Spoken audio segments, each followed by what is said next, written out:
대가들의 진짜 고급 지식을 전하는 지식인 초대석. 안녕하세요, 아나운서 한석준입니다. 오늘은 마음을 캐는 마인드 마이너 데이터 전문가 송기령 박사님 모셨습니다. 네, 안녕하세요, 송기령입니다. 오늘 노후 준비에 대해서 본격적으로 많은 걸 여쭤보고자 합니다. 근데 최근에 노인 빈곤율 OECD 국가 1위가 대한민국이라는 정말 충격적인 조사 결과가 있었습니다. 이제 두 가지 문제가 있는데, 첫 번째가 고령화의 속도가 빠르다는 거예요. 태어난 분들이 적고 혜택을 받아서 장수하는 사람들이 많아지니까 자연스럽게 고령화가 빨라지는 게 첫 번째고, 두 번째 지금 말씀하신 것처럼 재정적으로 준비가 좀 덜 되신 분들이 꽤 많죠. 사회가 지금까지 굉장히 생존하기에 어려울 만큼 변화가 급했잖아요. 기생충이라는 영화에서 송강호 씨가 맡았던 역할이 그거잖아요. 식구들이 그거 언제 하셨죠? 그랬더니 그거 치킨집 하다가 대리운전 하다가 대만에서 온 카스테라 하다가 이렇게 얘기하신다고요. 그만큼 사회적으로 격동이 컸기 때문에 스스로 그걸 해결하기 위해서 노력을 하셨는데, 그 분투기가 여러 사람들 사이에 쟁투로 이루어지니까 역시 또 누구나 다 그만큼 이룰 수는 없는 거죠. 또 교육에, 양육에, 효도에 이런 것들 때문에 그만큼의 재정 지원을 해왔던 분들은 본인의 준비가 어려울 수가 있었어요. 그러니까 부모 세대가 자녀에게 엄청난 교육 등등으로 지원을 했고, 그리고 그 이전 세대에 대해서 계속 부양을 했고, 부양도 했고, 그런데 지금은 그 자녀 세대에게 부양을 요청하기가 쉽지 않은 시대가 됐고, 많은 분들이 농담 삼아서 뭘 도와줘, 나한테 안 가져가면 좋겠다고 얘기하세요. 그리고 결정적으로 예전보다 자녀의 숫자가 줄었기 때문에, 예전 같았으면 이런 식이었거든요. 부모의 생존 연한이 짧으셨고 자손은 많았으니까 그야말로 모시는 분들의 숫자는 많고 모셔야 되는 분의 숫자는 적었던 거예요. 지금 그렇지가 않고 자녀분들은 한둘인데 나이가 드신 분들은 막 6분, 5분 나오기 시작한 거예요. 그러니까 이제 힘들죠. 이런 게 데이터로도 나와 있습니까? 한국에 한 가구당 몇 명의 아이들이 있는지에 대한 조사가 60년대가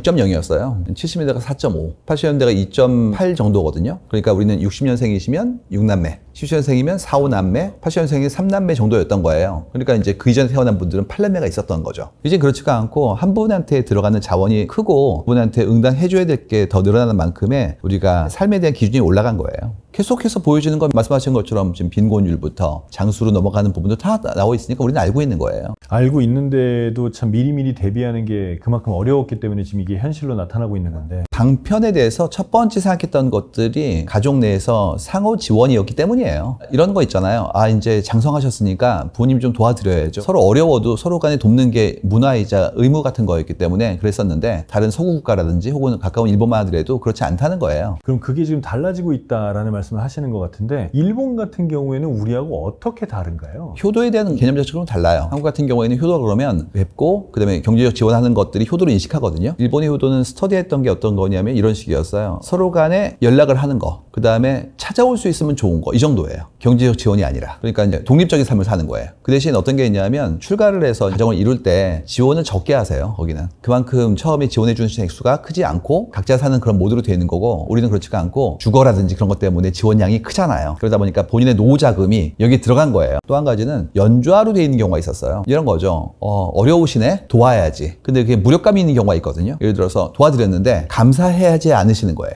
당연히 해야 되는 거 아니겠니? 라고 한다거나, 어떤 분들 같은 경우에는 뭐 본인의 사적인 비용을 넘어선 그야말로 쓰면 안 되는 비용에 대한 것들을 막 청구하는 경우도 있고, 이런 경우가 있었으니까 지금까지 그게 굉장히 먹먹할 만큼 무거운 짐이었다고 이해하는 분들이 엄청 많이 나오고 있거든요. 그러니까 각자가 살기 위한 준비에 대한 것들이 또 우선순위의 첫 번째가 돼야 되고, 그 다음에 지원에 대한 건 두 번째가 돼야 되는데, 그렇지가 않고 경쟁하듯이 자원을 투자하는 형태로 돼 있었으니까 나중에는 좀 낭패가 되는 경우가 생기고 있는 거예요. 자, 이렇게 많은 형제를 가졌던 분들이 지금 다 이제 은퇴하시고 노후를 맞이한 그런 세대가 됐습니다. 그렇다면 지금 이제 70대, 80대를 맞은 분들에게 이 은퇴하고 나서 가장 살기 좋은 지역, 이런 거를 빅데이터로 좀 나온다든지 분석한다든지 이게 가능합니까? 사람들이 선호하는 부분들은 보이는데요. 본인이 선택하는 그런 장소가 어떤 형태의 준비를 갖추고 있는지에 대한 여부가 제일 커요. 예를 들어서 이런 거 있거든요. 예전인데 지금은 아닌데 펜션 만들어 볼까? 뭐 이런 거 있어요. 한동안 유행이었죠. 그렇죠. 그래가지고 좀 한적한 곳에 가셔가지고 여유 자금을 좀 투자하신 다음에 예쁜 집을 짓고 나도 살기도 하고 손님도 오셔가지고 같이 어울리면 얼마나 좋아, 이런 내용이었거든요. 이게 좀 쉽지가 않아요. 이유가 관리 비용도 들지만 본인의 체력도 좀 어려운 게 있고요. 본인이 노동을 많이 하니까. 그렇죠. 또 한 가지 뭐냐면, 운영하시는 분이랑 잘 안 만나고 싶어요. 비대면을 선호하셔가지고 이제는 살고 계신 분들, 계속 관리하시는 분들이 계신 게 부담스러워, 막 이런 게 나오거든요. 그러니까 이제 처음에 목표였던 살갑게 사람들과 지낸다는 게 이제 오히려 영업에 좀 도움이 되지 않는 거예요. 또 한 가지는 의료 시스템이 아무래도 어려운 일이 벌어지니까, 당신이 나이가 드시면 이제 의료 시스템이 되게 중요하잖아요. 그러면서 그거를 유지 못하는 분들이 많이 나왔거든요.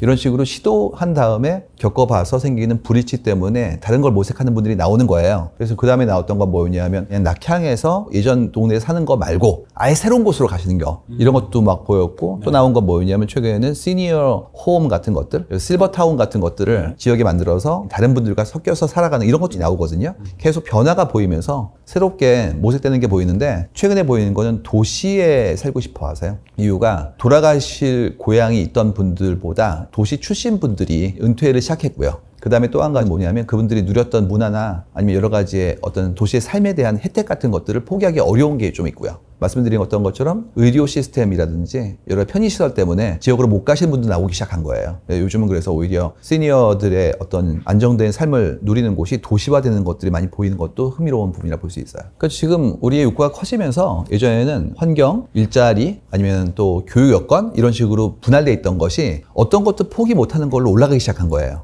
그중에서 교육은 이제 우선순위에 좀 멀어지는 게 예전보다 자녀의 숫자가 줄고 있고 장성하신 자녀들만 있는 경우에는 필요 없잖아요. 그러니까 오히려 되는 건 상권, 문화시설, 그 다음에 보건의료 이런 것들이 있으면 좋다고 하시는데 이런 쪽은 도시의 중심 가죠. 그러니까 단순히 서울만 얘기하는 게 아니라 이 서울 이외의 지역에서도 도시 쪽으로 좀 더 많이 선호를 하고 그렇죠. 있다. 근데 문화가 포함되어 있으려니까 아무래도 좀 문화적으로 풍성한 도시들이 있죠. 근데 그런 곳이 더 선호되는 것이죠. 그렇다면 비용 측면에서는 더 올라가는 거 아닙니까? 근데 이 부분은 좀 더 복잡한 게요. 그만큼의 비용이라는 게 어디까지가 산정되냐에 따라 달라요. 어느 곳은 식사를 제공하는 곳이 있거든요. 예를 들어서 나이가 드신 분이 혼자 혹은 두 분이서 해 드시는 비용이 더 낮은 거냐, 집합적으로 같이 비용을 지불하면 제공받는 단체 급식이 더 나은 거냐에 대한 부분들은 이제 달라져요. 보통은 이제 주거 비용만 생각하시는데 그 이외에 편의 비용이 있잖아요. 그럼 그거를 따로따로 지불하는 게 더 경제적인 것인지 한꺼번에 내는 게 경제적인지 고민해 봐야 됩니다. 이러한 주거 환경이 은퇴 후에 노후에 어떤 영향을 미치나요? 삶에 대한 어떤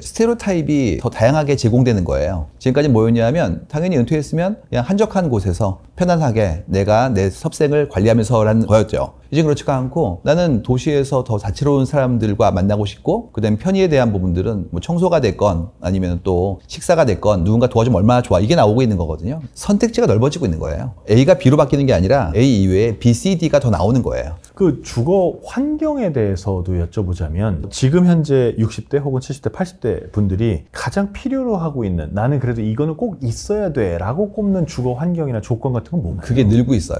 예전 같았으면 뭐였냐면 위치가 중요해 정도였어요. 이젠 그렇지 않고 커뮤니티 시설은 돼 있는지 그 다음에 스포츠라든지 여러 가지 위락에 대한 부분들은 준비가 돼 있는 건지 더 나아가서 주변 상권까지도 포함되어 있는 것까지로 더 커지고 있어요. 이유가 삶이 그만큼 내가 누려야 될 것이 커지고 있는 거예요. 실제로 시니어 타운 같은 곳에 가보세요. 가보시면 그분들의 액티비티가 보이는데 서예부터 여러 가지 댄스에 주변의 산책에 음악 활동까지 굉장히 많아요. 예전처럼 그래서 섭생과 주거만 있는 게 아니라 문화라든지 취향이라든지 이런 것들이 올라가는 게 보이거든요. 그러다 보니까 계속 증가하고 있는 중이에요. 그러면 이 조건들이 점점 많아진다는 얘기는 다시 말하면 이분들이 주거를 선택할 때 들어가는 비용조차도 올라간다는 뜻이지 않습니까? 그렇기 때문에 한국 같은 경우에는 집합주거를 더 선호하시거든요. 네. 이유가 그러면 아무래도 공통 경비를 쓸 수 있죠. 네. 예를 들어서 많이 좋아하시는 게 목욕탕 같은 거 좋아하시잖아요. 맞아요. 사우나에서 이렇게 예전 분들 말씀하신 게 몸을 지진다 하시니까 그 경우에 작은 입주민으로는 운영에 경비가 안 나오거든요. 네. 그러다 보니까 이제 일정 규모 이상 되는 것들을 선호하시는 것들이 보이는데요. 이게 이렇게만 끝나는 게 아니라 좀 더 확장되면 커뮤니티 시설 자체가 만들어질 수도 있어요. 한 타운에 예전에 목욕탕이 있었던 것처럼 이런 것들을 공유한 시설이 만들어질 수도 있죠. 그래서 이 부분은 아직은 산업이 분화가 안 되는데 더 분화될 거예요. 지금은 집합시설 만들어 놓고 모든 걸 전부 다 집어넣는 구조로 돼 있는데 그렇지 않고 커뮤니티가 일정 부분만큼을 나눠서 하는 형태로 갈 수도 있죠. 그럼 지금 같은 경우에는 어떤 대단지 아파트 단지별로 이게 돌아가고 있잖아요. 네. 그러면 좀 작은 아파트 단지는 그게 좀 힘들지 않습니까? 그렇죠. 그럼 말씀하신 대로라면 이게 아파트 단지 한 두세 개가 합쳐서 만드는 그런 형태도 가능하겠네요. 맞죠. 타운처럼 만들어지는 게 가능하고요. 또 한 가지는 최근에 집합개발 같은 경우가 아예 그 안에 뭐 백화점, 쇼핑몰, 시니어 레지던스, 아파트, 오피스텔이 같이 개발되는 게 나오기 시작했어요.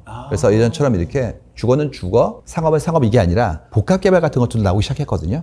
그러니까 우리가 그만큼 삶에서 얻고 싶어하는 효용들이 늘고 있는 거예요. 그리고 제일 중요한 건 그렇게 했을 때 사람들과 어울리잖아요. 외롭지 않고 다른 세대 사람들로부터 많이 배울 수 있는 장점을 가지고 있죠. 보면은 시니어분들이 이렇게 사시는 곳이 분리되는 것들이 있거든요. 말씀 들어보면 그게 즐겁지만은 않다고 하세요. 다양한 분들을 만나서 해야 되니까 젊은 분, 더 나이가 많으신 분들 같이 섞여서 여러 가지의 생활의 교류를 하는 순간 내가 새로운 입력을 받잖아요. 그렇기 때문에 그 감각과 입력을 위해서라도 같이 섞여 있는 상태의 것들을 더 많이 원하세요. 그럼 만약에 아주 절친한 한 60, 70대 선배들이 이사 가야 되니 좀 한 추천 좀 해봐라 라고 하면 뭐라고 하시겠습니까? 출발이 뭐냐면 내 삶의 방식이에요. 그분이 고요한 삶을 원하시는 경우가 있고 함께 어울리는 걸 좋아하시는 분들이 있고 그렇지가 않고 깊은 취향으로 가시는 분들이 있죠. 그분들마다 다 다른 형태의 삶을 선택하고 계세요. 부부가 다를 수도 있잖아요. 그럴 수도 있죠. 그래서 그런 경우에는 두 분이 합의하시는 경우도 있고 그렇지가 않고 집을 쪼개서 주말 한 번 만드시는 경우 있잖아요. 3, 40년을 같이 산 부부조차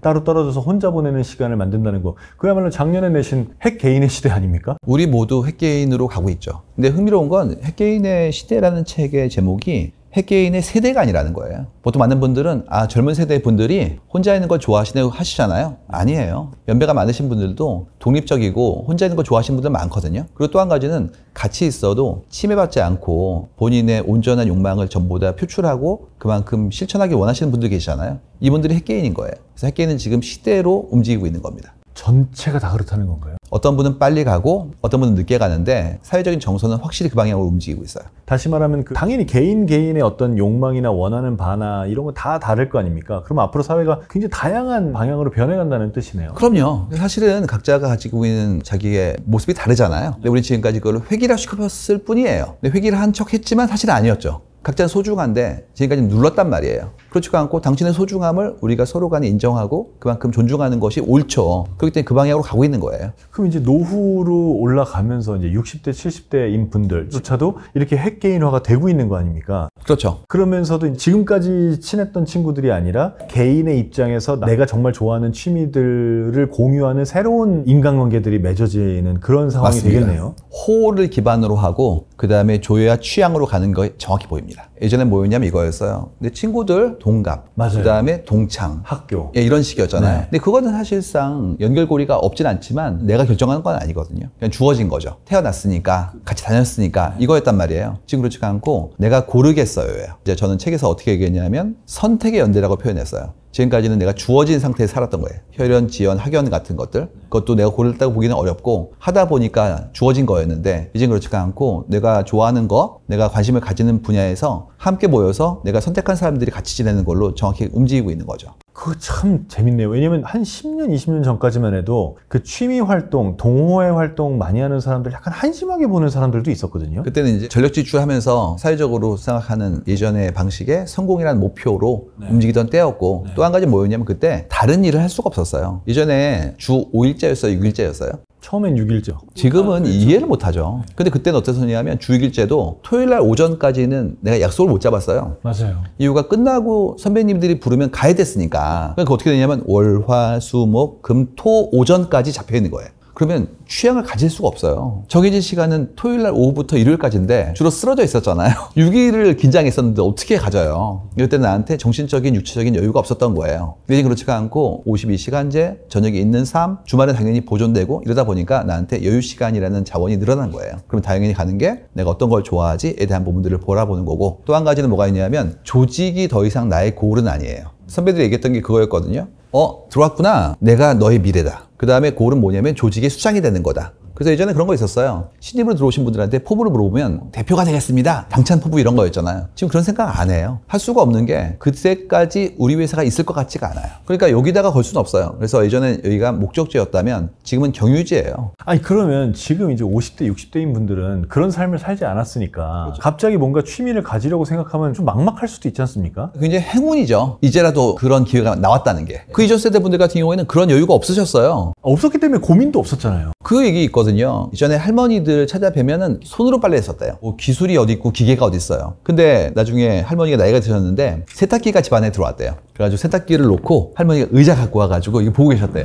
이게 엄청나게 우리를 편하게 만들어줬구나. 그때 세탁기가 들어왔기 때문에 어머니가 본인을 끌고 어디 갔냐면 공공도서관에 갔대요. 어머니가 그전까지는 세탁을 했어야 되는데 이제는 세탁기가 세탁을 해주니까 아이랑 같이 가서 책을 봤다. 그렇기 때문에 세탁기는 고마운 물건인 게 드디어 어머니한테도 그만큼의 양육의 기회를 줬고 나한테도 교육의 기회를 줬다. 이런 아름다운 스토리가 나오거든요. 그래서 우리가 지금 그만큼 더 나아지고 있는 삶이기 때문에 혜택을 얻은 거예요. 다시 얘기하면 지금 나이가 더 드신 분들은 휴양과 취미를 가질 수 있는 여유가 없었죠. 시대적인 아픔이었죠. 그래도 지금의 5, 60대 분들은 기회를 얻은 거예요. 감사한 거예요. 그럼 감사하다 치고 어떤 취미를 가져야 됩니까? 각자가 좋아하는 걸 찾으셔야죠. 아니 근데 참 좋은 말씀인데 이게 정말 힘든 거 아시죠? 그렇기 때문에 뭘 하셔야 되냐면 더 많이 시도해보고 몸으로 겪어보고 내가 정말 어떤 걸 좋아하는지를 찾아보셔야 돼요. 왜 그러냐면 그거 기억나세요? 저 어렸을 때 동네에 유행하는 놀이가 있었어요. 어떤 시즌은 딱지를 열심히 했고요. 어떤 시즌은 구슬을 열심히 했죠. 그래서 한때는 딱지가 일종의 자산이기 때문에 딱지 천장에 있는 친구가 거의 재벌이었어요. 근데 지금 생각해보면 딱지를 좋아했던 게 아니에요. 그냥 딱지를 친구가 부러워하니까 좋아했던 거였지. 그건 타인의 욕망을 욕망한 거였어요. 그리고 사실은 딱지가 중요한 게 아니라 딱지는 매개였을 뿐이에요. 같이 놀기 위한. 뭐라도 좋은 거였죠.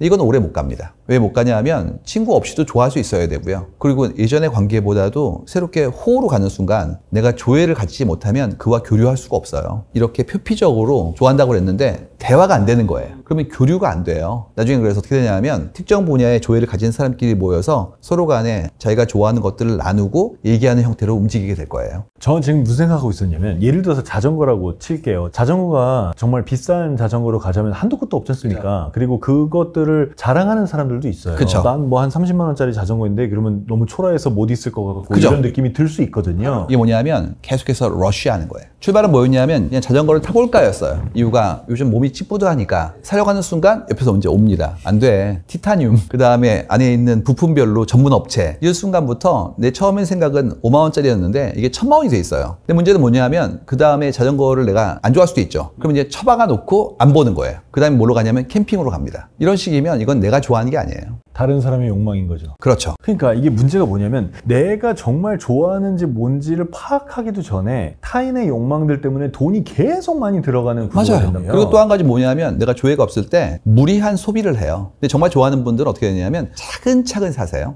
해보면서 본인이 겪으면서 그 다음에 그걸 당근에 파시죠. 그게 정말 좋아하는 사람이에요. 그래서 좀 해야 될 일은 뭐냐면 남들이 유행한다는 걸 생각하지 마시고 내가 한번 해보는 거예요. 하나씩 둘씩 손으로 몸으로. 그 다음에 정말 중요한 건 아무도 나를 안 볼 때도 좋아하고 있어야 돼요. 혼자 가서도 즐길 수 있어야 돼요. 학자들은 뭐라고 얘기하시냐면 이걸 시작했는데 어느 순간인가 해가 뉘엿뉘엿 지는 거예요. 봤더니 4시간이 흘렀네? 이게 좋아하는 거래요. 몰입. 시간이 훅 흘러가는 것처럼 느껴질 때 이때가 정말 좋아하는 겁니다. 어떤 거라도 뭐 글을 쓰는 것도 좋고 아니면 곤충을 관찰하는 것도 좋고 뭐든지 내가 남들의 눈과 무관하게 좋아하는 것 이거 찾는 순간 인생이 충만한다 뭐 이런 얘기들이 엄청 나오죠. 이제 50대, 60대, 70대 내가 지금까지 없던 취미를 새롭게 가져보겠다라고 할 때는 소위 말해서 찍먹을 해봐야 되는 거군요. 재밌는 건 똑같은 얘기가 이제 30, 40대 분들한테 나와요. 어떤 거냐면 직업을 본인이 좋아하는 걸 하시는 게 잘할 수 있어요. 좋아하는 걸 하셔야 열심히 하시니까. 그럼 말씀하시는 게 제가 뭘 좋아하는지 모르겠어요 이렇게 얘기하시거든요. 그러니까 우리 자꾸 주어졌기 때문에 스스로 찾는 일에 경험이 좀 적은 것 같아요 한국 사회가. 자 그러면 이제 인간관계에 대해서도 좀 여쭤볼 텐데 인간관계가 아주 크게 달라지는 포인트가 있습니다. 노후가 될 때 이제 은퇴 전의 인간관계는 일로 주어지는 인간관계가 제일 중요하게 주어질 텐데 이제 그게 은퇴를 하고 나면 일에서 주어진 인간관계랑 아무래도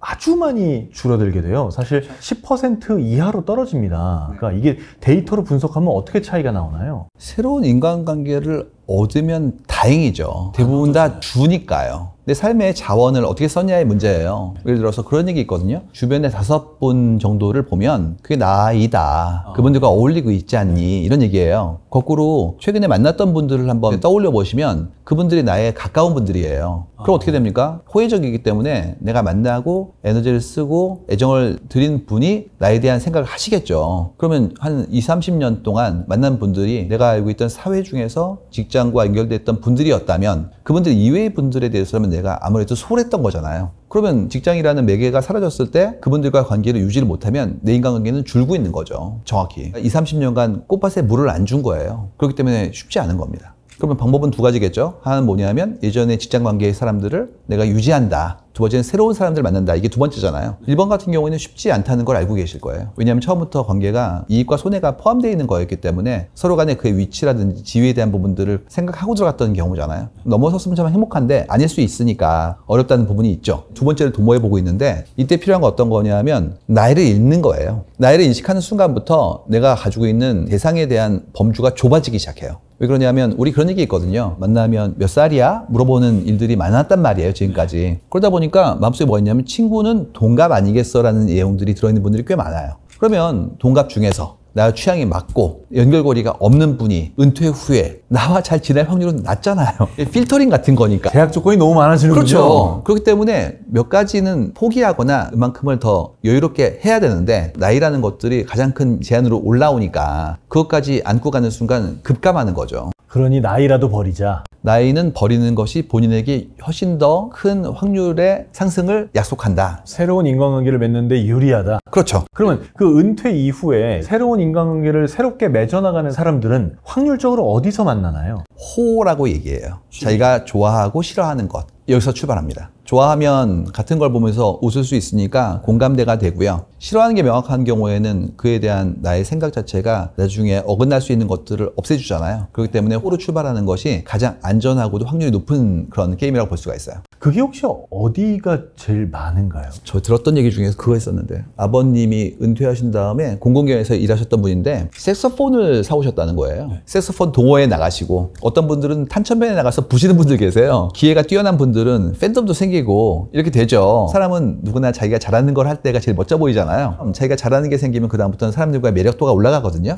그래서 그렇게 가는 게 가장 안전하고 일반적인 방법인 것 같아요. 자기가 잘하는 걸 찾아라. 좋아하고 잘하는 거. 왜냐면 좋아하면 잘하게 되니까. 지금까지는 내가 뭘 좋아하는지를 모르고 있었으니 이제부터 내가 좋아하는 게 뭔지를 하나하나 다 찔러보면서 찾아야 되는 거네요. 재밌는 거는 지금 학령기에 있는 분들한테도 얘기하는 게 그거예요. 너 뭐 좋아하니? 내가 도와줄게 이렇게 얘기하잖아요. 그러니까 똑같이 그러는데 왜 본인은 안 찾아요? 각자 자기의 삶을 챙기는 거예요. 그러면 이렇게 해서 은퇴하고 나서 이제 호를 중심으로 새로운 인간관계들이 형성됐을 때 어떤 부분이 중요합니까? 나의 어떤 능력이 좋은 인간관계를 맺어가는 데에서 중요한 부분이 될까요? 첫 번째 시대보에서 가장 중요한 메시지를 한 문장으로 얘기하면 수직에서 수평으로 해요. 사회가 지금까지 수직적이었어요. 상당히 많이. 효율을 위해서도 그렇고 문화도 그랬고 여러 가지 때문에 정확하게 이제 수평으로 움직이는 게 보이거든요. 그게 내 마음속에 나와 그가 같다는 생각하시는 순간 되게 쉬워집니다. 이게 진짜 어렵거든요. 어떻게든지 여러 가지를 대서 나이를 알아내려고 하죠. 연령주의가 굉장히 큰 문화였어요. 연령을 속일까봐 띠를 물어보죠. 그래서 이런 식으로 끝도 없이 했는데 이런 순간부터 어떤 일이 벌어지냐면 상대가 본인보다 연배가 높으시면 본인이 불편하고요. 상대가 본인보다 연령대가 젊으시면 그분이 불편해요. 그러니까 그 순간부터 안 만나게 돼요. 이유가 그분이 싫은 게 아니라 불편해서. 그렇기 때문에 본인이 몇 살인지 상대가 몇 살인지를 생각 안 하시면 되게 쉬워집니다. 첫 번째가 나이를 잊자예요. 근데 그 수직적인 인간관계의 개념을 버리고 수평적인 관계로 가야 된다는 게 굉장히 많은 사람들에게 좀 힘든 과제일 것 같긴 합니다. 그 관계를 가족에게도 적용해야 됩니까? 그럼요. 같이 살고 있는 훌륭한 소중한 옆에 있는 동료인데 같이 인생을 살아가는 가장 소중한 동료잖아요. 부부는 그렇죠. 아이들도 똑같죠. 동료잖아요. 물론 그가 아직은 사회적인 준비가 덜 돼 있고 경험이 쌓이지 않았을 때 조언은 줄 수 있죠. 하지만 그도 역시 나와 다른 개체인데 존중하고 그만큼에 대한 대우를 해주는 것이 옳죠. 오히려 가장 가깝기 때문에 더 대등하게 대해야 되는 거 아닐까요? 그렇게 하는 사람들이 있습니까? 그거 기억 안 나세요? 어렸을 때 저희보다 선배들 같은 경우에 아이들의 취향을 안 물어보셨던 것 같아요. 아빠가 이거 먹으러 간다. 근데 지금은 식구들이 싸우죠. 나는 어제 먹었는데요. 그래서 어떻게 하냐면 푸드코트 가요. 각자가 소중하게 함께 본인의 것들을 다 추구할 수 있을 만큼의 그거 주고 있죠. 그러면 식단부터 이미 들고 있는 건데요. 지금 간단하게 식사에 대해서만 얘기하셨지만 어떤 것에 대한 선택에 대해서 우리 가족 구성원들의 상대방들의 선택을 존중한다. 이거 자체를 평등한 관계라고 볼 수가 있는 거군요. 그거 아세요? 한국에 유행했던 학과가 있었어요. 물리학과, 뭐 조선공학과, 그전에는 화학과 있었고요. 그 다음에 또 자연스럽게 움직였던 게 뭐 컴퓨터님이 있었단 말이에요. 그럼 그때 선택했던 분들은 지금 아차 싶은 거예요. 이유가 유행한 건 했는데 이제 안 되는 거니까. 그때는 어땠었냐면 그냥 이거 해였단 말이에요. 근데 지금은 부모님들도 잘 모른다는 걸 알기 때문에 상의하고 공부하기 시작했어요. 그 얘기는 무슨 얘기냐면 더 이상 이분한테 이걸 하라는 얘기를 못 하는 거예요. 이건 모르니까요. 그래서 어떻게 하냐면 같이 공부하고 강연도 들어보고 이런 걸 하고 있잖아요. 그럼 평등해진 거예요. 맞습니다. 그러면 어쨌거나 지금 사회가 최근 몇십 년 동안 아주 빠르게 달라져 왔는데 이렇게 달라진 사회에서 내가 좀 뒤떨어지지 않고 그래도 행복하게 남들과 맞춰서 살아가려면 나는 어떻게 해야 되나요? 출발을 남들과 맞추려고 안 하면 돼요. 그러면 쉬워집니다. 유명한 얘기 있거든요. 저 점수 잘 받아왔어요. 수학을 90점 맞았다니까요. 그러면 이제 얘기하는 게 있대요. 수학은 잘했지. 영어는 기영이보다 못했네. 국어는 수미보다 못했네. 그러니까 말이야. 얘보다 잘하려고 하면 해야 되는 거 아니에요? 근데 문제는 뭐냐면 그들은 수학을 못한다고요. 근데 우리는 어떻게 생각하냐면 당신은 소중하기 때문에 전부 다 잘해야지 이렇게 하는 거죠. 그 순간부터 내가 그걸 감당할 수가 없어요. 나는 그걸 지킬 수 없습니다. 그래서 남들을 안 봐야 내가 잘 살 수 있는 거예요. 어렵지 않습니까? 그러니까 결국 남과 비교하지 말라는 얘기잖아요. 비교하지 말라는 얘기가 아니라 내 것이 있어야죠. 그런 분이 있거든요. 굉장히 멋진 작가분인데요. 타고 다니는 자동차라든지 아니면 또 사시는 집이라든지 이런 부분들을 신경을 잘 안 쓰세요. 글이 너무 좋아요. 그러면 우리는 글만 봐도 그분에 대한 존경이 막 나오잖아요. 그러면 자존이 생기기 때문에 다른 부분이 좀 부족하더라도 그게 뭐 중요해? 나에게는 삶의 중요한 부분들은 이건데 라고 생각하셔서 살아나가고 우리는 존중하는 것들이 보인단 말이에요. 나머지 부분들은 비교할 이유가 없어요. 내 본진이 없기 때문에 자꾸 다른 부분들을 맞추려고 노력하고 있는 거예요.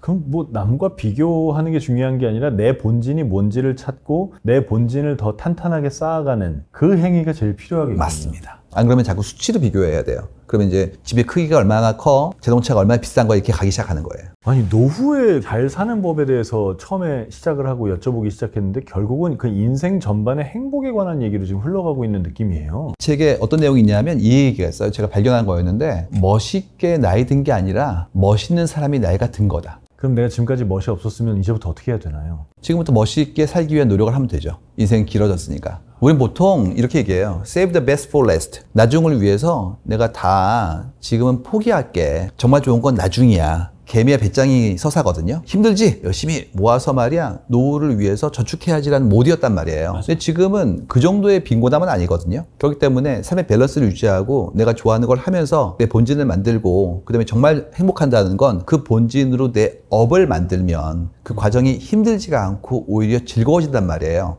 예전보다 회한으로 보낼 수 있는 시간이 길어질 수도 있고 거꾸로 회한이 안 되고 지금부터 시작할 수 있는 기회가 만들어진 것도 있어요. 선택은 나의 몫입니다. 오늘 요새 급변하는 시대에 좋은 말씀 많이 하셨는데 그러면 이거는 정말 하지 말아야 된다. 행복한 미래를 위해서 지금 당장 멈춰야 할 것도 있습니까? 나이가 들었다는 생각이요. 그러니까 보통 어떻게 하시냐면 난 못해라고 하시거든요. 이유가 예전보다 내가 총기가 적응력이 체력이 줄어들었기 때문에 나는 엄두가 안 나 이렇게 얘기하세요. 근데 다 하실 수 있어요. 이유가 기술이 발전해가지고 예전처럼 이렇게 다 손수 힘들게 하는 상황이 아니거든요. 근데 이제 엄두가 안 나는 게 새로운 걸 배우는 게 낯설고 그 다음에 실수나 실패에 대한 두려움을 가지고 계세요. 내가 이 정도의 어떤 경험을 쌓은 사람인데 허둥대거나 잘 못하는 것들을 보여주기가 부끄럽기 때문에 안 하시는 경우가 생기거든요. 근데 처음부터 내가 몇 살인지를 까먹으면 그럴 리가 없잖아요. 그리고 다 실수하죠. 근데 실수가 있어야 나아지는 거기 때문에 그래 뭐 나 이건 잘 못하는데 딴 거 잘하잖아? 그렇기 때문에 한번 해봐야지 라는 걸 하시는 순간부터 쉬워집니다. 그래서 내가 나이가 들었으니까 못해라는 생각을 절대 하시면 안 돼요.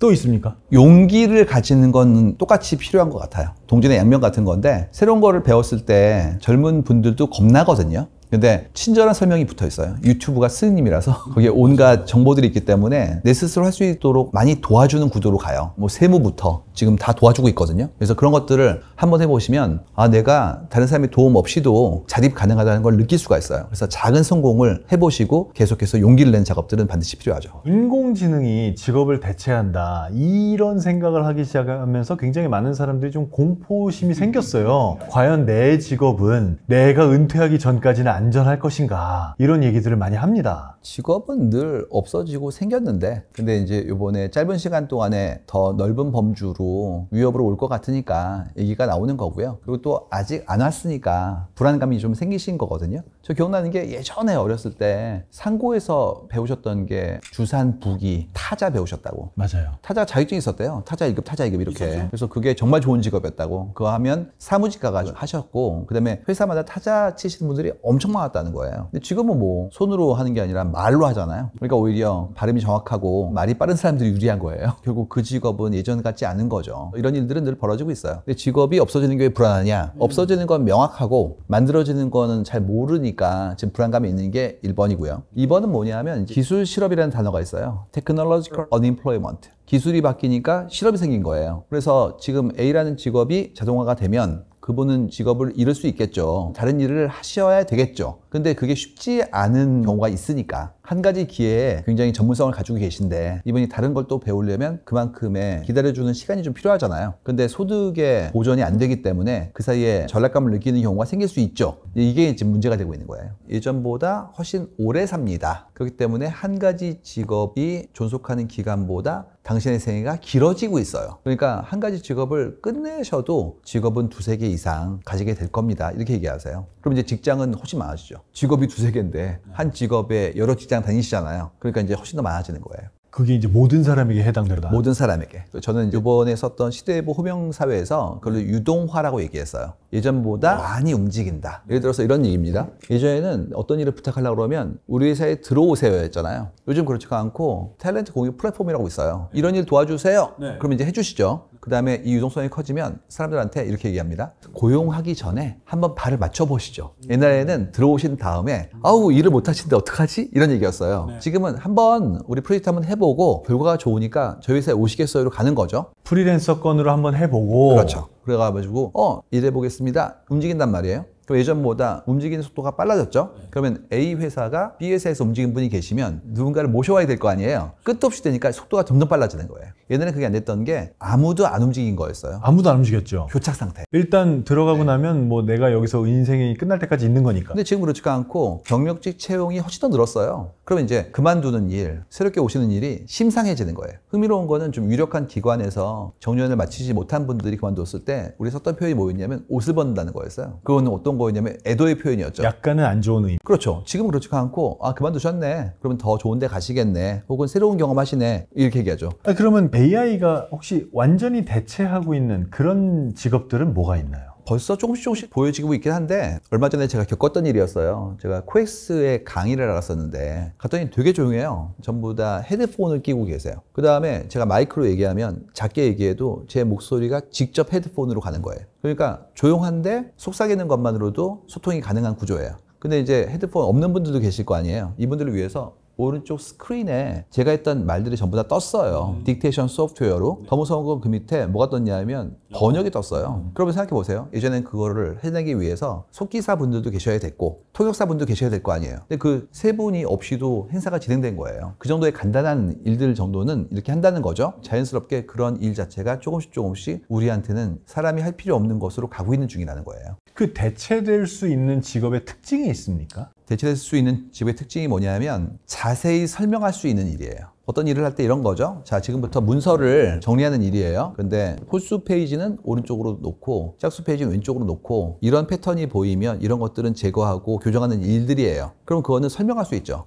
설명할 수 있으면 A한테 설명할 수 있어요. AI가 그런 거는 설명을 들으면 할 수 있다 이거군요. 그렇죠. 그럼 가르칠 수도 있고 명령을 내릴 수도 있죠. 그럼 그거는 그 친구가 알아서 하는 거예요. 설명이 명확하면 명확할수록 대체가 된다는 얘기네요. 그렇죠. 미국에서 나왔던 얘기 중에 법률가들이 대체된다 이런 얘기도 있지 않습니까? 그런 언어를 쓰는 쪽이 먼저 나온다는 게 지금의 생성형 AI로 나온 혜택의 그늘이라고 얘기하는 거예요. 이유가 언어로 잘 규정돼 있고 그 안에 규칙이 섬세하고 무엇보다도 쌓인 정보가 많은 게 판례부터 워낙 많은 정보가 있기 때문에 러닝할 수 있는 부분이 있고 결정적으로 그분들의 보수가 높아요. 대체할 니즈가 있다는 얘기군요. 그렇죠. 그래서 혁신이라는 게 흥미로운 게 어렵고 그 시장의 크기가 큰 쪽부터 혁신이 와요. 예를 들어서 어떤 기술이 있는데 이건 쉬워요. 근데 그 일을 통해서 얻을 수 있는 혜택이 작으면 기술을 넣을 이유가 없는 거예요. 투자 대비 효과가 없으니까. 그리고 자꾸 이 일이 어려워요. 근데 그 일을 성취하면 엄청난 혜택이 오는 것들이 있죠. 핵융합 이런 거, 뭐 전고체 배터리 이런 것들. 이런 것들은 기술은 되게 어려운데 하는 순간부터 인류 혜택이 크기 때문에 많은 사람들이 혜택을 볼 수 있죠. 거기에는 R&D가 깊게 들어갑니다. 그래서 시장의 크기가 커야지만 그쪽에 많은 혁신의 동인이 생기기 때문에 그쪽이 오히려 더 어떻게 본다면 좀 위험할 수 있는 산업이라고 볼 수가 있어요. 그러니까 법률 같은 경우에는 이미 쓴 자료도 많겠다. 그분들이 연봉도 높겠다. 대체됐을 때 얻어지는 경제적인 효과도 크겠다. 그러면 대체될 가능성이 많다 이런 거네. 굳이 얘기하자면 법률가와 함께 일하는 많은 분들의 수고가 줄어든다.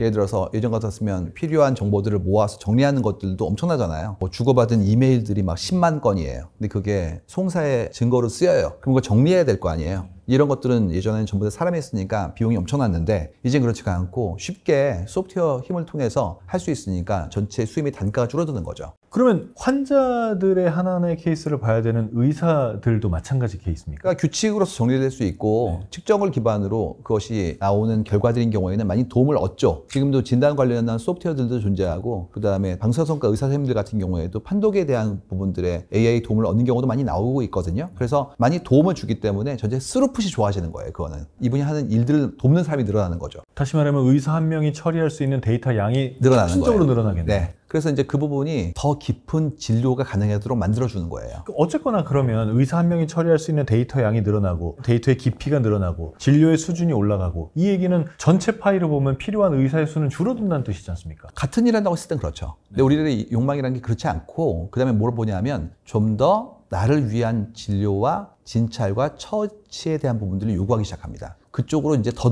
시작하는 거예요. 유전체도 보고 가족력도 보고 여러 가지의 증상을 합쳐가지고 이분만을 위한 투약이라든지 치료에 대한 부분까지 이제 깊게 들어가는 겁니다. 그러니까 의료 서비스 자체가 발전하겠군요. 네, 계속해서. 아나운서 뉴스는 대체되겠네. 이미 좀 대체되는 케이스가 근데 사실 그것도 마찬가지예요. 그러니까 아나운서가 뉴스를 주시지만 앵커로서 역할을 수행하시면서 나온 분들과의 소통을 하고 시청자들로부터 반응을 얻은 다음에 본인의 의견을 넣는 경우도 있잖아요. 이 경우에는 절대 대체되지 않고 스크립트를 읽는다. 그런 기능에 대한 부분들은 이미 시도들이 나오고 있죠. 코스트로 가는 거냐 퀄리티로 가는 거냐 거기에 대한 어떤 싸움 같은 거거든요. 그렇기 때문에 각자는 어떻게 하냐면 그 이상의 부가가치를 만들려고 노력하고 있어요. 목표가 대체가 아니잖아요. 목표는 의미로 가는 거기 때문에 내가 그 의미만큼을 더 부가하려는 노력을 하고 있는 거예요. 그럼 정말 재밌는 게 그 많은 사람들이 우리 인생을 살면서 가질 수 있는 여러 가지 목표 중에 돈도 큰 목표니까 돈을 많이 버는 직업을 갖고 싶어 하지만 돈을 많이 버는 직업일수록 AI에 대체될 가능성이 올라가겠네요. 그래서 유명한 얘기가 있는데 미국에서 나왔던 조사 중에 하나였어요. 어떤 사람이 돈을 잘 버느냐? 그런데 내용이 뭐냐면 이거였어요. 재미없는 직업. 재미있는 직업은 많이 차린대요. 결국에는 경쟁이 치열해서 힘들어요. 두 번째는 나름의 방식대로 참여자의 숫자가 좀 줄어드는 것들이 있대요. 라이센스를 기반으로 하는 거, 뭐 주류 도매업 이런 거. 이런 거는 개수가 정해져 있기 때문에 경쟁이 좀 희박하다. 세 번째가 제일 중요한 게 돈이 안 되는 직업이에요. 이유가 돈이 잘 되는 직업은 큰 기업이 들어온대요. 그렇기 때문에 오히려 돈이 적당히 되는 게 좋은 거지 많이 되는 건 무한대 경쟁이에요. 이런 얘기가 있습니다. 그 적당히 되는 게 뭔가요? 대기업이 들어오지 않을 만큼 정도의 사이즈인 거. 대기업이 좋아하는 사이즈가 있잖아요. 몇백억, 몇천억 이러면 이제 큰 기업이 좋아할 사이즈잖아요. 경상비, 부가비가 있으니까. 그러니까 내가 좋아 보이면 그도 좋아 보이고 그러면 싸우다가 보면 어느 순간인가 맞이는 극한이 된다. 이런 얘기예요. 참 인생은 정말 쉬운 게 없습니다. 경쟁 때문에 그래요. 그런 얘기 있거든요. 뛰어야 된다고. 자리를 유지하고 싶으면. 옆에 친구가 뛴다고. 그러면 AI가 이렇게 좀 우리 사회의 많은 부분을 대체하더라도 내 직업만큼은 건드리지 않았으면 하는 마음도 있거든요. 어떤 직업이 대체가 안 될까요? 희망이죠. 대체가 안 되기를 바라는 거는. 근데 그래도 확률이 높은 걸 생각한다면 사람을 만나는 직업은 좀 안전한 편이에요. 상대가 사람이어야 하는 직업들이 있어요. 안온감을 느끼고 정서를 교환하고 싶어하고 그에게 의지하고 싶어하는 쪽들은 사람이 필요해요. 그렇지 않고 기능적으로 움직이고 그 프로세스가 명확한 형태의 직업들은 아무래도 우리 사회가 효율화를 위해서 가고 인간이 가지고 있는 생리적인 한계가 있거든요. 잠을 잔다, 밥을 먹는다. 이것 때문에 경쟁을 똑같이 하는 순간 이길 수는 없어요. AI보다 인간이 그런 면에서는 비효율적이죠. 그만큼의 꾸준함에 대한 부분들, 저는 이제 이걸 뭐라고 설명하냐 하면 수능성과 근면성의 직업들은 어쩔 수 없다. 수능성은 시킨 대로 하는 거, 근면성은 꾸준히 하는 거, 이쪽은 이제 기계가 할 것 같고 창의성에 대한 것들, 새로운 시도에 대한 거, 그 다음에 사람들과의 교류에 대한 온감형 직업 같은 경우에는 사람이 이어야 하기 때문에 남는 거예요. 그러면 오히려 정해진 규칙대로 정확하게 돌아가야 되는 예를 들어서 뭐 숫자 계산이나 뭐 세무 회계 이런 업무들은 AI가 더 나을 수도 있겠네요. 많이 이미 돕고 있는걸요. 그렇습니까? 예전보다 훨씬 더 참여자의 숫자가 줄고 있어요. 기업에서도 지금 담당하시는 분들의 숫자가 예전만큼 많지 않고요. 그다음에 많은 새로운 툴들이 그런 것들을 상호간에 돕는 구조로 가고 있잖아요. 지금 이제 어떤 수능성이나 계산하는 AI 이런 거에 대해서만 얘기하셨지만 사실 요새 AI 중에는 창의성이 부과된 그런 AI들도 있잖아요. 뭐 그림을 그린다든지 뭐 작곡을 한다든지 영상을 만든다든지 이런 부분도 결국은 인간의 능력을 침해당하고 있는 거 아닌가요? 그러니까 이제 기능적으로 상대가 이것을 즐기고 느끼기 위한 것들을 만들어내는 것이냐 그게 아니라 나의 예술적인 형태의 영감을 느꼈던 그런 감정들을 표현하기 위해서 그런 형태의 매질을 사용하는 것인가로 분리될 것 같거든요. 그래서 기능적인 거라면 이런 거죠. 뭐 제가 운동할 때 듣고 싶은 음악이에요. 템포가 일정하고 그만큼의 제가 좋아하는 선호를 기반으로 가요. 그건 AI가 만들더라도 저한테 기능적으로는 오죠. 그렇지 않고 인생의 중요한 결정을 하기 위해서 제가 그 작곡가가 가지고 있던 생애에 대한 관점하고 그의 치열했던 인생을 기반으로 생각하고 싶은 거면 사람이 있어야 되는 거죠. 그래서 예술이라는 것을 어떻게 정의할 것이냐, 창의성에 대해서 어떻게 우리가 인정할 것인가에 따라서 그 층위가 달라지게 됩니다. 우리가 감동하는 이유가 그가 했던 족적으로부터 발전의 단계들의 치열함을 인식했기 때문이거든요. 사람이 제거될 수가 없는 분야이기 때문에 결국에 거기에 내러티브에는 인생이 들어있는 거예요. 그러면 정말 대체되지 않는 거는 정말 사람을 대면해서 해야 되는 직업들. 예를 들면 식당에서 우리가 사람을 접객하는 사람들. 또 어떤 게 있을까요? 그것도 마찬가지인데요. 최근에 로봇이 서빙하는 레스토랑들이 나오기 시작했거든요. 최근에 식당 가보시면 주문도 키오스크로 하고 결제도 제가 직접 하고 그 다음에 로봇이 음식을 가져다 주면 마지막에 들어주시는 경우도 있지만 본인이 갖다 먹는 경우도 있고 심지어 반찬은 셀프 이러잖아요. 이런 경우라면 접객하시는 분들이 필요 없는 경우예요. 그렇지가 않고 최근에 파인 다이닝 이런 곳에서는 오히려 오셔가지고 재료에 대해 설명해 주시고 이런 분들이 나오고 있잖아요. 그래서 극단으로 가고 있는 중이에요. 극단적 허스피털러티, 한쪽은 완전 자동화 이렇게 가고 있는 중이에요. 완전 자동화는 아예 대면이 필요 없는 경우죠. 모든 것을 AI와 로봇화 이렇게 가는 거고. 네네. 그렇기 때문에 의미를 부여하지 않고 행위로 가는 경우에는 자동화로 갈 확률이 높아요. 그러면 직업으로 얘기할 수가 없네요. 업으로 얘기해야 될 거예요, 이거를. 당신이 주장하고 추구하는 바가 어떤 것인지, 나의 본질은 어디에 있는 것인지를 밝히고 그 업에 맞는 일들을 직업으로 만들어 나가는 거죠. 그렇기 때문에 기술을 계속 변화하는 거예요. 근데 그때 필요한 건 어떤 거냐면 그 기술을 내가 어떻게 습득하고 적응할 것인가의 문제죠. 예를 들어서 펜글씨 쓰시던 분이 지금도 남아있을 수가 없죠. 이유가 전부 다 워드 프로세서부터 시작해서 AI로 움직였으니까 이제는 그런 걸 쓸 수 있어야 돼요. 근데도 불구하고 나는 못해. 그 다음에 엑셀은 김대리. 그러면 이제는 생산 과정에 참여가 안 되는 거예요. 그래서 이미 우리는 그런 일을 겪고 있는 중이고 여기에 AI처럼 더 범용화되고 더 지능적인 것들이 또 나왔다는 얘기예요. 특히 AI가 오면 가운데를 가져가요. 미디엄 밸류를 러닝한다고요. 그래서 예전에 뭐였냐면 그냥 가운데 있어였어요. 지금 가운데 있으면 죽어요. 그 얘기를 좀 더 정확히 해주시겠어요? 가운데를 가져간다는 게 무슨 말이죠? 평균치를 가져가요. 러닝할 때 사람들이 이런 일을 많이 했구나. 그러면 중첩되는 부분들을 가져간다고요.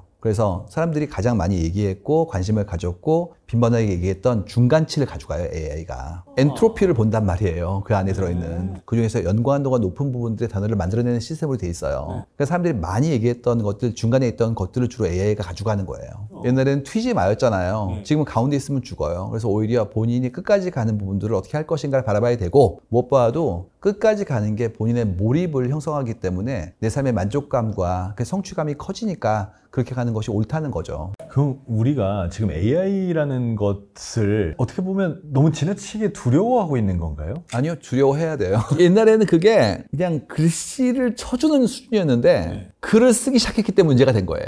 그러니까 단순히 나의 수고로움을 덜어주는 정도의 레벨이 아니라 때로는 나랑 대화가 가능한 정도의 수준으로 올라갈 것으로 유추되고 있기 때문에 같이 일을 했는데 나눈 거죠. 엑셀은 이분이 하시고 파워포인트는 이분이 만드시고 이분이 초안을 만드시고 이런 식으로 같이 일을 했었단 말이에요. 이제 그렇지가 않고 생각을 해보자고요. 우리가 어디로 향하는지. 이유가 옛날에 뭐였냐면 정리하고 그걸 가지고 문서화시키는 것만으로 직업이 된 거예요. 이제 그렇지가 않고 그런 일들은 전부 다 기계가 해요. 지금부터 생각을 같이 해야 된다고요. 그러면 전부 다 생각할 수 있어야 될 거 아니에요. 그 층위로 생각하는 사람은 남는 거예요. 완전 옛날 같으면 사장님이 하던 생각을 해야 된다는 얘기네요. 모든 사람이. 그래서 모든 사람이 사장님이 됩니다. 그게 이제 극단적으로 가면은 드디어 그 사람이 자체가 브랜드가 되는 거예요. 협업을 더 도운 거예요. 예전보다. 그러니까 협업으로서 연결되는 건 타자와 내가 협업하기 위해서 내가 무엇인가를 끝내줘야 될 거 아니에요. 완결성을 가져야 되죠. 그러면 그 완결성을 가진 사람들은 대등한 거래를 원할 거 아니에요. 그만큼의 가치에 대해서 온전히 보상받고 싶어지죠. 그러니까 모든 걸 내가 하고 모든 걸 내가 가져가는 형태의 구조를 만들려고 하는 거고 이게 완성되면 드디어 완성된 자아가 하나 남는 거죠.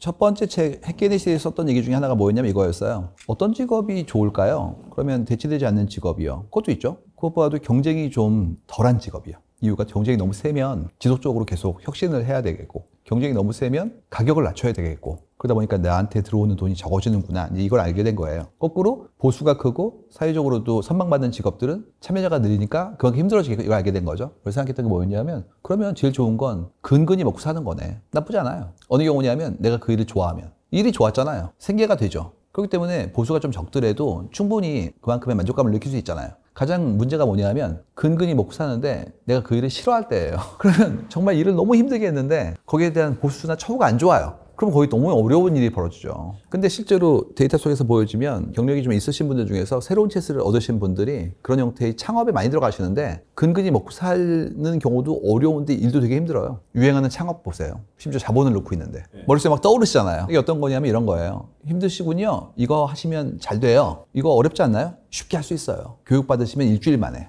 그러면 나만 하겠습니까? 다 하지. 그래서 굉장히 많지 않습니까? 그렇죠. 바로 그거예요. 그래서 쉬운 건 하면 안 돼요. 이유가 다른 사람도 할 거니까. 근데 그 어려운 걸 어떻게 해요? 그러니까 좋아하는 일을 해야죠. 좋아하는 일을 하면 오래 하고 잘할 수 있으니까. 지금 이슈가 뭐냐면 성취의 결과만 탐하고 있는 거예요. 나는 편하게 살고 싶고 거기에 따르는 보수가 높길 바라요. 근데 과정은 나한테는 안 중요해요. 그럼 어느 순간인가 쇼컷을 찾는 거예요, 자꾸. 그렇지가 않고 난 내가 좋아하는 일을 묵묵히 했어요. 하다 보니까 축적이 됐어요. 사람들이 인정을 하겠죠. 이 경우에는 진정성이 있는 게 내가 좋아하는 일이었잖아요. 근데 이번에 제가 호명사에서 했던 가장 중요한 발견은 뭐였냐면 이거였어요. 옛날에는 그거를 시장을 보호했어요. 어떻게 보호했냐면 선발이라는 걸로. 예를 들어서 아나운서 공채는 몇 대 1이었습니까? 저희 때 3,200명이 지원했었죠. 네. 11명 뽑았죠. 300대 1을 뚫으신 거예요. 그러면 이제 이렇게 영예를 갖고 그만큼의 기회를 얻고 사랑을 받았으니까 굉장한 수준의 행운이신 거죠. 물론 실력이 전제가 되지만. 근데 나머지 3,000분은 지금 어디 계세요? 그러니까 너무 슬프잖아요, 그게. 근데 지금 어떠냐 하면 방송을 좋아하세요? 유튜브를 하세요. 그 다음에 올라가요. 계속해서. 그래서 사람들이 더 좋아해.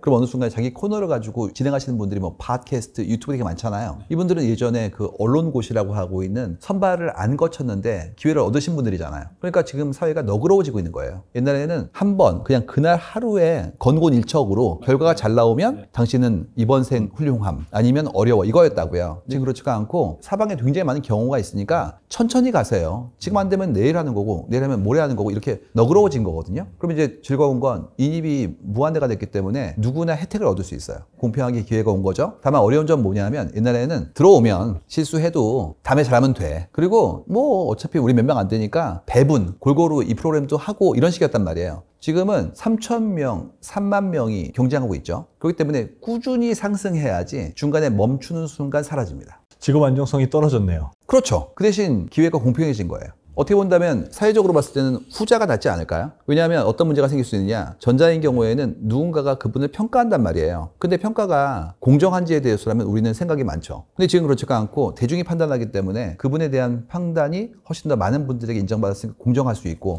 게이트키퍼가 사라진 거예요. 자, 그럼 이건 20, 30대 얘기고요. 우리 은퇴를 앞둔 사람들 얘기를 해보겠습니다. 은퇴를 앞둔 사람들은 더 공포스러운 게 지금까지 20, 30년 동안 나는 할 수 있는 일, 해온 일이 한정적이란 말이에요. 그런데 AI가 생긴대요. 이놈의 AI가 어느 날 갑자기 내 일을 대체할지도 모르겠다는 공포가 있단 말이에요. 그렇다면 내가 대체되지 않으려면 어떻게 해야 됩니까? 새로운 것을 시도해 보겠다는 용기를 잃지 않고 내가 하고 있는 일과 관련되면 너무 좋고 아닐지라도 새로운 형태의 것들을 도모하는 작업을 지금부터라도 하셔야 돼요. 그게 얼마나 어렵습니까? 어려우니까 해야죠. 나한테만 오는 게 아니라 동시에 온 거예요, 지금. 어쩔 수 없이. 이게 어떤 분들한테는 먼저 오고 어떤 분들한테는 늦게 오는 게 있어요. 근데 이 경우에는 기술이기 때문에 지금 나온 지가 불과 몇 년이 안 됐어요. 그래서 지금 거의 모든 분들이 전부 다 초보자예요. 얼마나 좋아요. 스타트가 같은데. 어떤 거는 굉장히 늦게 출발하는 게 있잖아요. 그러면 나는 적응할 수 있을 만큼의 기회가 없는 상태에서 먼저 앞선 분들한테 내가 그만큼의 경쟁력을 못 가진다고요. 지금은 같이 시작했어요. 그러니까 지금이 시작한 초입이기 때문에 빨리 하셔라. 오늘 시작하면은 내가 제일 빠른 거네요? 그럼요. 또 한 가지 뭐냐면 이게 어떤 특정한 기술을 기반으로 만들어졌다고 해서 특정 기술만 쓰이는 게 아니에요.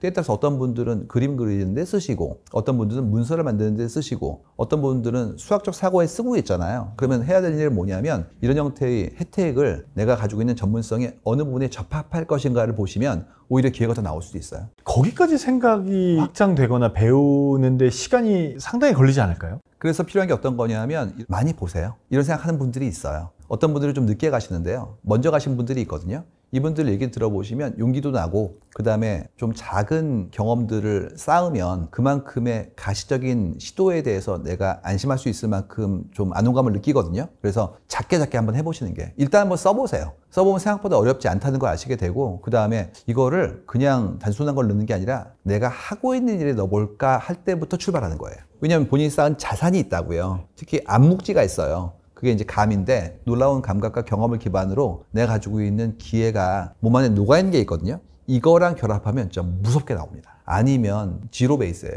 이게 진짜 어려운 건데요. 지금 내가 어떤 일을 하고 계신데 새로운 기술이 나왔어요. 내게 아니라 새로운 걸 시작하잖아요. 난 초보자죠. 그러면 내 수입이 급감해요. 그래서 그 이전 단계에서 내가 새로운 교육을 받고 새로운 일을 한 다음에 올라가기까지의 과정이 있는데 그걸 내가 감내하거나 사회에서 안전판을 제공해줘서 그만큼의 이연되는 부분들의 안전함을 줘야 되거든요. 둘 다 이제 쉽지 않잖아요. 그러니까 확률이 좀 높은 거는 하던 일을 확장하는 게 확률이 좀 높아요. 소득이 급감한다는 말 듣자마자 지금 머리가 갑자기 띵해졌습니다. 그것 때문에 창업을 많이 하세요. 그 소득만큼을 원하시잖아요, 당연히. 생활에 규모가 있으니까. 필요하거든요. 그렇죠. 네. 근데 문제는 모르는 일이기 때문에 처음에 그만큼의 소득이 나올 수가 없어요. 근데 그때 이제 창업이 들어오는 거예요. 투자하시고 그만큼을 하시면 리스크를 지셨기 때문에 기대 수익이 높지 않겠습니까? 얘기하는 거죠. 그래서 나오는 게 대부분 그렇게 나와요. 그런데 사실 직업이 우리나라에서 또 중요한 것 중에 하나가 호칭이에요, 호칭. 만약에 내가 대기업에서 부장으로 은퇴했으면 내가 은퇴한 지 20년이 됐어도 나는 김 부장, 한 부장이거든요. 그게 너무 슬픈 게 그 얘기 하시더라고요. 퇴직자들 모임이 있는데 15년 지나도 김 부장이라 부른대요. 그러니까요. 네, 호칭에 대한 부분들은 연구하신 교수님이 계신데 고려대학교의 신지영 교수님, 전 세계 언어가 많이 있는데 그중에서 207개 언어를 분석을 해봤더니 7개 언어만 2인칭 대명사를 호칭으로 못 쓴다는 거예요. 한국어에서 2인칭 대명사는 당신이잖아요. 너 그러면 싸우자는 거고요. 당신 그러면 멱살 잡아야 돼요. 이런 이유 때문에 한국어에서는 상대편을 지칭할 때 2인칭 대명사를 못 쓴다 그러면 다른 호칭이 필요하다는 거예요. 나오는 게 명함을 주고받으면서 아, 부장님이시군요. 그러다 보니까 본인의 직함에 굉장히 신경을 쓰지 않을 수가 없는 거예요. 이건 되게 무서운 얘기죠. 더 나아가서 관계성도 있습니다. 예를 들어서 직함이 없는 분도 계시잖아요. 그럼 여쭤보는 게 몇 년생이세요? 맞아요. 그 다음에 형이네. 그 다음에 어떻게 됩니까? 대화가 공평하지가 않은 게 형이시니까 지갑을 여시고 그 다음에 형이 말씀하신 건 동의하지 않더라도 토를 달지 않고 이렇게 가잖아요. 그 순간부터 대등한 관계가 아니기 때문에 관계성 자체가 평형을 이룰 수가 없어요. 근데 이게 끝도 없는 게 좀 더 가보면 여기까지 갑니다. 요즘은 안 그러는데 그렇게 불렀잖아요. 뭐 누구 아빠, 누구 엄마 이렇게. 맞아요. 그럼 그분은 이름을 잃으신 거예요. 물론 아이를 키우고 그 아이에게 나의 어떤 소중한 것들을 주는 건 소중한 행위죠. 근데 목표가 그 중에 하나일 뿐 그게 나의 삶의 전체는 아니잖아요. 근데도 불구하고 마치 본인의 역할을 양육에만 있는 것처럼 오도할 수 있기 때문에 그런 명칭은 옳지 않다는 거죠. 이번에 호명이라고 책 제목에 붙이신 이유가 이름을 불러주는 사회로 간다는 거를 발견했기 때문이에요. 왜냐하면 아까 얘기했던 유동화, 극소화 때문에 혼자 완성하고 있잖아요. 그럼 나중에는 조직이 내가 되죠. 그러면 내 이름 자체가 브랜드가 되기 때문에 그 사람의 이름이 그 사람의 모든 것을 표현할 수 있는 하나의 명칭이 되게 된다는 거예요. 그럼 그게 지금 빅데이터 차원에서 그런 식의 분석이 나오고 있습니까? 계속해서 사람들이 얘기하고 있는 것이 예전보다 자기의 이름을 소중히 여기는 것들이 보이죠. 수평적인 형태의 문화예요. 그래서 똑같이 지금 우리가 얘기하는 새로운 스타트업 같은 경우에는 이름을 불러주는 일들이 많고요. 무슨 님이라고 부르고요. 명칭도 상하가 있지 않은 프로, 님으로 토징하려는 경우가 나오고요. 좀 더 빠른 기업 같은 경우에는 한국어 이름을 부르면 존대어가 자꾸 들어오니까 그냥 외국어 이름을 만들어 부르세요. 이런 것들도 있거든요. 맞아요. 그런 식으로 지금 이미 이름을 부르고 상대에 대해서 수평적인 문화를 만드는 것들이 시도되고 있는 지가 오래됐어요. 이렇게 변해 갔을 때의 장점은 뭡니까? 가능치가 늘고 서로를 존중하기 때문에 어느 누구도 본인의 욕망을 추구하는 거에 대해서 그만큼의 억눌림이 없어지는 사회가 돼요. 그렇기 때문에 선택지가 넓어져서 우리가 사회가 빨리 바뀔수록 더 다양한 형태의 사고를 할 수 있는 형태로 가야 되고 각자가 존중받는 사회로 가는 것이 당이라고 했을 때 그만큼을 이룰 수 있게 되는 거죠. 이 모든 게 전부 다 개인이 증강되어서 내가 그만큼의 완결성을 확보한 사람들이 상대에게도 그걸 요구하고 있는 거예요. 예전 같았으면 다 같이 어울렁더울렁 때론 손해를 보고 당신이 좀 먼저 가기도 하고 이런 얘기였어요. 그렇다면 오늘 작가님의 얘기를 종합해보면 결국 우리에게 제일 중요한 건 내가 뭐가 그렇게 좋은지를 반드시 알아야 되겠네요. 어떻게가 아니라 무엇을 위해서를 생각하는 거잖아요. 그럼 내가 도구로 쓰이는 게 아니라 주체로 서는 거예요. 그러니까 그게 정말 좋은 얘기인데 그걸 안 해본 상태로 10년, 20년을 살아온 사람에게는 그걸 찾는 과정이 제일 어려울 거라니까요. 즐겁죠. 이유가 주체로 서는 건데 지금까지는 어느 정도는 압력을 받았는데 이제 아니라고 나온다면 즐겁죠. 탐색의 과정이 필요한 이유가 그 답을 줄 수 없기 때문이에요. 아나운서님이 좋아하시는 거와 제가 좋아하는 게 다르겠죠, 당연히. 그렇기 때문에 상대편 물어볼 수가 없어요. 내가 뭘 좋아해요랑 비슷한 얘기예요, 지금 얘기가. 어떻게 그걸 물어봐요? 제가 마이닝 마인즈라는 단어를 제 하는 일로 정의하는데 6년 걸렸으니 이 클립을 보시는 분들도 시간이 좀 걸릴 거예요. 근데 인생이 100년인데 5, 6년은 그렇게 긴 기간은 아닌 것 같아요. 그게 어떻게 보면 제일 힘든 점입니다. 지금 60이면 예전 같으면 정말 은퇴를 생각할 나이인데 지금은 40년이 남았다는 거죠. 그러니까 노후를 이렇게 걱정한 첫 번째 세대예요, 우리가. 이렇게 안 살았었어요. 한 300년 전만 하더라도 유럽의 평균 수명이 30세였어요. 그러니까 한국도 1900년대 초반에 40세였거든요. 지금은 뭐 90세, 100세까지 이미 나오고 있으니 이제 우리 세대가 되면 그 다음에는 100세 넘어갈 거 아니에요. 그러니까 우리는 어떻게 본다면 더 오랜 기간 동안에 어떤 축복을 받은 건데 그때 계속 방황하거나 외로워지면 축복이 아니라 고행이 될 수 있으니까 그걸 어떻게 만들 것인가에 대한 것들은 각자의 선택으로 오게 된 거예요. 우린 적응할 거예요. 우린 현명하기 때문에 적응할 거고 새로운 국리를 해서 우리 문명과 전체 생태에 대해서도 더 도움을 주려고 할 거예요. 필요한 건 어떤 거냐면 나도 인류의 일원이고 나도 충분히 현명하다는 걸 잊지 않는 거예요. 충분히 용기를 내서 하면 할 수 있다는 생각을 하시는 게 필요할 것 같습니다. 오늘도 시간 내주시고 좋은 말씀 해주셔서 감사합니다. 자, 대가들의 진짜 지식을 전하는 지식인 초대석, 오늘은 마인드 마이너 송길령 작가님과 함께했습니다. AI 시대 두려워할 게 아니라 AI와 함께 더 행복해지는 길을 찾을 수 있다는 송길령 작가님의 말씀을 여러분이 함께 기억해 주셨으면 좋겠습니다. 오늘 이 시간도 함께해 주셔서 고맙습니다.